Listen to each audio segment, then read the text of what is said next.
Hello and welcome back to another Zwift Route Guide. This week we will be looking at the Two Bridges Loop in Watopia. This will be used for the 5th race of the fall 2021 ZRL season and the 4th points race of that season. Let's get into the footage. As you can see here, I'm starting just past the start-finish banner. The start pens are just up the hill behind me. It's about 100 meters to 150 meters before you get to that banner. The course has a 7.1 kilometer distance, 73 meters of elevation, and the only segment you will complete is the Watopia Sprint Reverse. It's a 200-meter sprint, starting 2.3 kilometers into the race.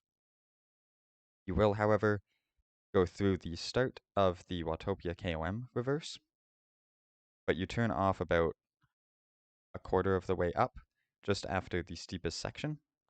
So don't be tricked into thinking you'll need to pace for the whole thing. It's only about 45 seconds to a minute that you'll need to be pacing for. The A and B fields this week will do 6 laps, the C and D fields will do 3, and the power-ups available are the arrow, the van, and the feather power-ups.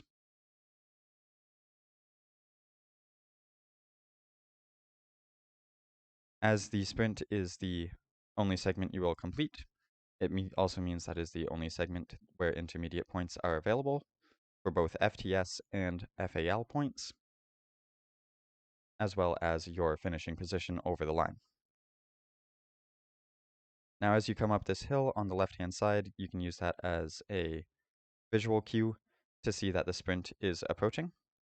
I would suggest getting up to speed before the bottom of this descent, looking to be around 58 to 62 kilometers per hour by the bottom of it, and then carry whatever speed you can through the sprint segment. It's only 200 meters long, and you're going to be looking around 7 to 12 seconds depending on what field you're racing in to get through that sprint.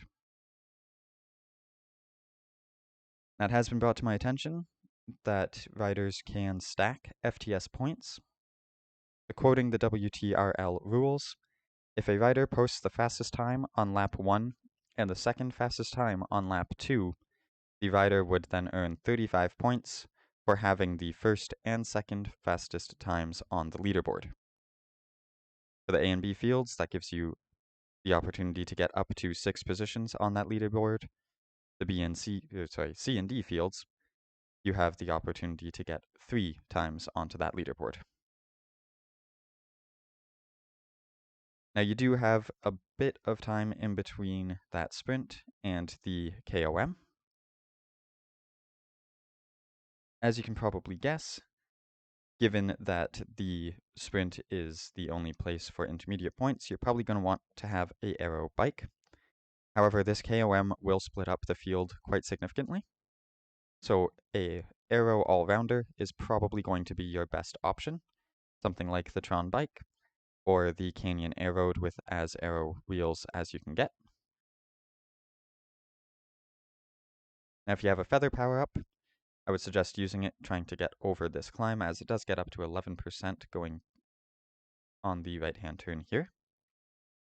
And if you don't plan on going for any of those sprint points, it might be worth looking at having a lighter frame in order to attack up this climb and cause breaks in the group to happen so that you can get more finishing line points. Once you've completed that climb, you're going to get into this descent. Most of this descent is super tuckable, and it brings you pretty well right into the finish line. As you'll see, it does level off a little bit. You have to stop super tucking, but it is a generally flat or descent all the way up to about 300 meters to go. And you can see here that we are approaching the finish line. The road will turn slightly to the left as you approach it. You can't actually see the banner until about 150 meters to go. Be prepared for your final sprint, and that there is the end of the lap. It took me about 13 minutes to do it. In race, I would suggest that it's going to take you closer to 10 to 12 minutes. So be prepared for those efforts. If you found this helpful, leave a like, subscribe if you don't want to miss another route guide. Good luck with your races, and as always, ride on!